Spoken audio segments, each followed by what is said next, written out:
जिस तरह के माहौल, राजनीतिक माहौल में हम अभी जा रहे हैं और महाराष्ट्र में सरकार अस्थिर करने के प्रयास बड़े जोर शोर से भारतीय जनता पार्टी की तरफ से शुरू हुए हैं, इसके पृष्ठभूमि का आकलन करना बहुत ही आवश्यक है।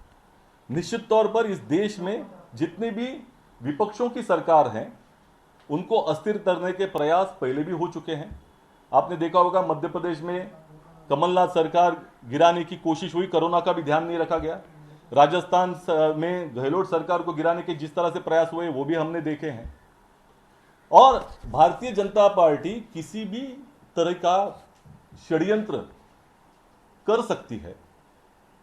केंद्रीय यंत्रणाओं जो है, तपास या जो जांच या एजेंसियां हैं, उनका दुरुपयोग होता है, उनके माध्यम से दबाव लाया जाता है, अधिकारियों के ऊपर दबाव लाया जाता है, सबोटाज किया जाता है। हमने देखा है कि यूपीए के वक्त में किस तरह की विनोद राय जैसी प्रवृत्तियां थी, वो भी हमने देखी है। जब आघाड़ी सरकार थी कांग्रेस और राष्ट्रवादी कांग्रेस की महाराष्ट्र में, तो सत्यपाल सिंह किस तरह से जो पुलिस आयुक्त थे वो किस तरह से भाजपा में शामिल हुए, वो भी हमने देखा है, वो भी गौर देखा है। तो ये कुछ नया नहीं है। दूसरी ओर गोदी मीडिया जो मोदी सरकार के एजेंडा पे काम करती है, एक पूरी तरह से देश भर में माहौल तैयार करने का, प्रोपेगेंडा तैयार करने का और विपक्ष की सरकारों को बदनाम करने का प्रयास करती है। आज मैं दिन भर से जो न्यूज देख रहा था, एक तरफा न्याय व्यवस्था तैयार हो चुकी है, न्याय दे दिया जा चुका है। तो हम यह प्रश्न पूछना चाहते हैं कि क्या इस देश में प्रशासकीय अधिकारियों ने पत्र लिखकर बातें रखना या सरकार के खिलाफ बोलना यह पहली बार किया है? इस देश में हुआ नहीं है क्या? गुजरात में डीजी बंजारा ने किसको खत लिखा था और उस खत में क्या लिखा था? उसमें तो उस वक्त उन्होंने तत्कालीन जो गृह मंत्री थे, गृह राज्य मंत्री अमित भाई शाह के ऊपर बड़े संगीन आरोप लगाए थे।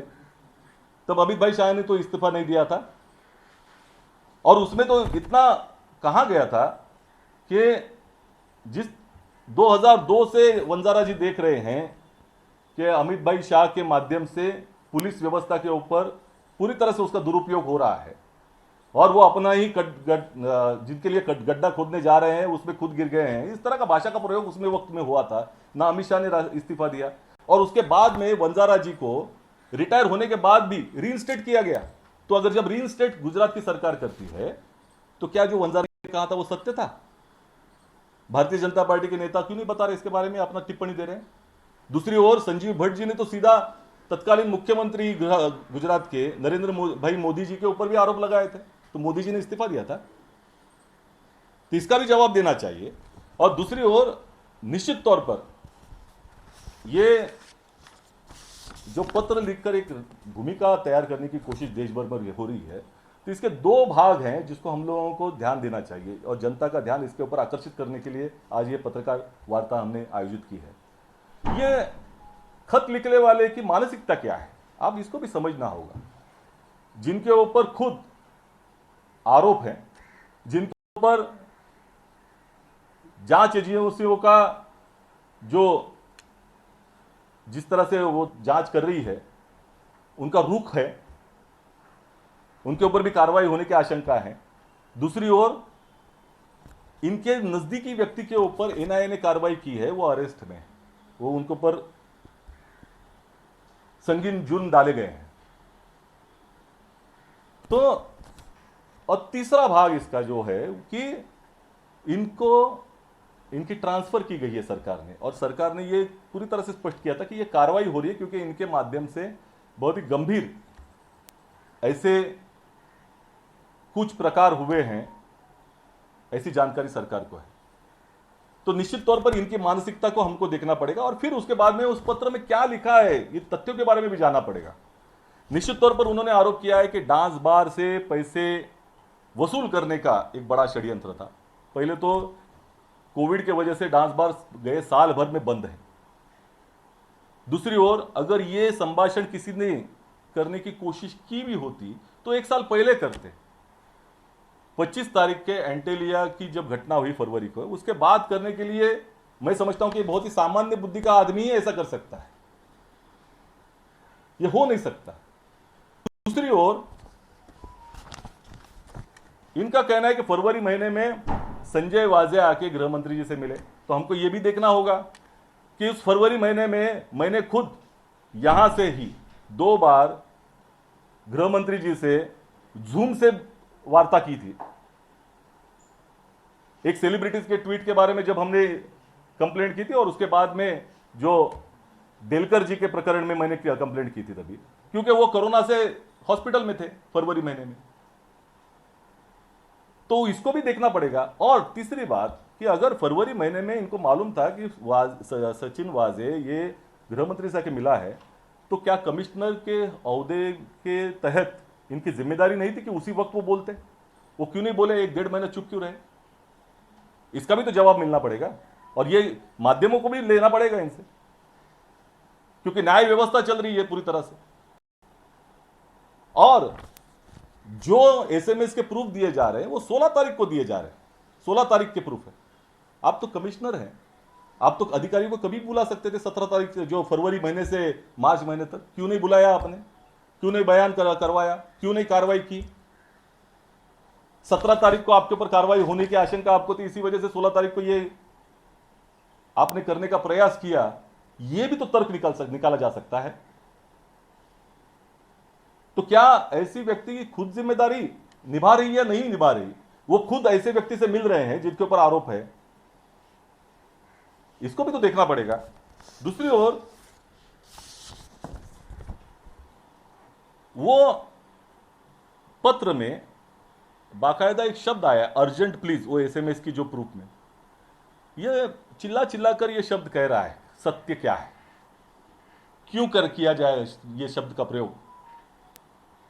ये अर्जेंट प्लीज करने की, ये शब्द का प्रयोग करने की आवश्यकता क्यों पड़ी? इसका भी तो जवाब मिलना पड़ेगा। तो निश्चित तौर पर एक मैन्युफैक्चर्ड एविडेंस नजर आ रहा है तैयार करने की कोशिश। सबसे अहम बात यह है कि कल एटीएस ने सचिन वाजे की कस्टडी लेने का प्रयास किया न्यायालय में, और उसी वक्त में एनआईए ने पूरी जो जांच है अपने ताबे में ले ली है। क्यों नहीं देना चाहते थे सचिन वाजे की कस्टडी एटीएस को? क्या इसके पीछे मंशा थी? इसका भी तो जवाब मिलना पड़ेगा। दूसरी ओर ऐसे बहुत सारे अहम प्रश्न है कि जैश उल हिंद नाम, ये जो अंतर्राष्ट्रीय संगठन है, दहशतगर्दी करने का उनके ऊपर आरोप रहता है, इस नाम का उपयोग करके तिहाड़ जेल से किस तरह से ईमेल आया था? वो मोबाइल कैसे पहुंचे अंदर? 56 इंच की छाती की सरकार के नाक के नीचे कैसे ये हो सकता है? इसका भी तो जवाब मिलना बहुत आवश्यक है। और निश्चित तौर पर दिखाई देता है कि ये एक सरकार को अस्थिर करने का भारतीय जनता पार्टी का षड्यंत्र है। भाजपा के नेताओं को पहले जानकारी मिल जाती है और बाद में एक स्क्रिप्ट के तहत वो आगे बढ़कर आते हैं, बाइट देते हैं। तो ये जानकारी पहले कैसे मिल जाती है? इसका भी जवाब मिलना पड़ेगा। क्या ये स्क्रिप्ट चल रही है भारतीय जनता पार्टी की तरफ से? और निश्चित तौर पर हम कहना चाहते हैं कि तीनों पार्टियों ने जो सरकार चलाई उसका अभी उद्देश्य अभी तक पूरी तरह से स्थापित नहीं हुआ है। लोकतंत्र को बहुत बड़ा खतरा है। इसी वजह से 3 पार्टी विचारधारा में अलगाव होने के बावजूद एक साथ आई। तो ये उद्देश्य जब तक सफल नहीं होता तब तक डट के रहना पड़ेगा। गोदी मीडिया और भारतीय जनता पार्टी इस तरह के जो षड्यंत्र करती है, इसका सामना भी करना पड़ेगा। ये जो पत्र है जो आपके सामने आया है, इसमें एक मुद्दा गंभीर है कि मोहन देलकर जी की आत्महत्या मुंबई में हुई, और ये अधिकारी कह रहे हैं कि गृह मंत्री यानी सरकार इस तरह का दबाव ला रही है कि वो केस यही रजिस्टर हो, यही इसकी जांच हो। अबेटमेंट ऑफ सुसाइड का केस दादरा नगर हवेली की पुलिस ने जांच करना चाहिए था। ऐसा कोई पुलिस बोल सकता है? अपनी जिम्मेदारी टाल सकता है? दूसरी ओर सीआरपीसी के तहत यह पूरी तरह से स्पष्ट है कि जहां घटना होती है, जहां क्राइम होता है, वही की पुलिस इसकी जांच करती है, वही का मैजिस्ट्रेट उसका निर्णय देता है। तो ये उल्टी गंगा क्यों बहाने की कोशिश हो रही थी? क्या दबाव था? निश्चित तौर पर भारतीय जनता पार्टी के 2 मापदंड होते हैं। मैंने जैसे पहले कहा, एक, वंजारा जी के वक्त में उस लेटर के ऊपर कोई इस्तीफा नहीं दिया गया था, ना संजीव भट्ट के लेटर के ऊपर इस्तीफा दिया गया, ना ये सुसाइड मोहन देलकर जी ने भारतीय जनता पार्टी के नेता का नाम लिया है। क्या उनका इस्तीफा मांगा गया? बाकायदा दिलकर जी ने 2 खत नरेंद्र मोदी जी को लिखे हैं, 2 खत अमित शाह जी को लिखे हैं, 3 खत लोकसभा के सभापति ओम बिरला जी को लिखे हैं। कोई उनके मदद के लिए नहीं आया। प्रिविलेज कमेटी में वो जाके चिल्ला रहे थे, कोई मदद नहीं मिली। तो निश्चित तौर पर भारतीय जनता पार्टी के ऊपर बहुत बड़ा दबाव इस माध्यम से ही दिलकर केस की जांच का, और इसी वजह से ये षड्यंत्र रचाने की कोशिश हो रही है, ऐसा हमारा मानना है। बाकी आपके बात।